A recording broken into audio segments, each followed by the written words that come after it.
عاملين ايه؟ يا رب تكونوا بخير. فيديو جديد من قناة حبوبة.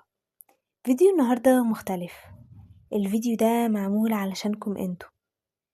بصراحة انا قعدت افكر كتير قبل ما اسجل الفيديو، لان كلمة شكرا حاسة انها قليلة قوي قدام اللي انتوا بتعملوه معايا، وقليلة قوي على اللي انا حاساه.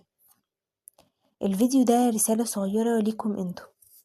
انا حبيت اعمل الفيديو ده عشان اقول شكر حقيقي من قلبي لكل حد بيشوفني، لكل حد بيشوف فيديوهاتي، ولكل حد بيكتب لي كومنت حلو او كومنت يشجعني ويدعمني، او حتى بيسمع الفيديوهات بس.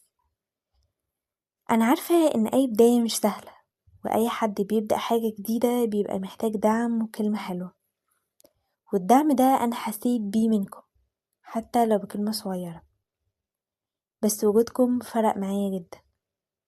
انا لسه في بداية الطريق، ولسه بتعلم وبهتم اطور نفسي كل يوم. وجودكم جنبي بكلمة حلوة، بدعمكم وتشجيعكم ليا حتى لو بتتفرجوا بس، كفاية يخليني مكملة وبيفرق معايا جدا. ممكن ناس من صحابي أو أهلي أو جيراني أو أي حد متابعني يشوفوا الفيديو ده، فأنا حابة أقول لكم من قلبي شكرا بجد.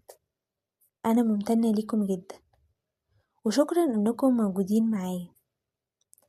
ممتنة لأي حد شجعني حتى لو بكلمة صغيرة، ممتنة لأي حد شجعني من قلبه، ممتنة لأي حد كان بيدعمني بجد، ممتنة لأي حد شافني وأنا بحاول استمر وبيشجعني ولسه بيشوفني. ولو في أي حاجة مش مظبوطة أو لسه بتتحسن فده طبيعي، وده جزء من الطريق.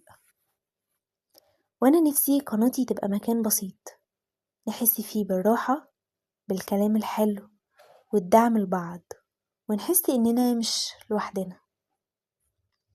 شكرا لكل حد شجعني حتى من غير ما يعرف. ولو في يوم من الأيام قدرت أخفف عن حد أو أساعده بكلمة، ده بالنسبة لي أكبر نجاح.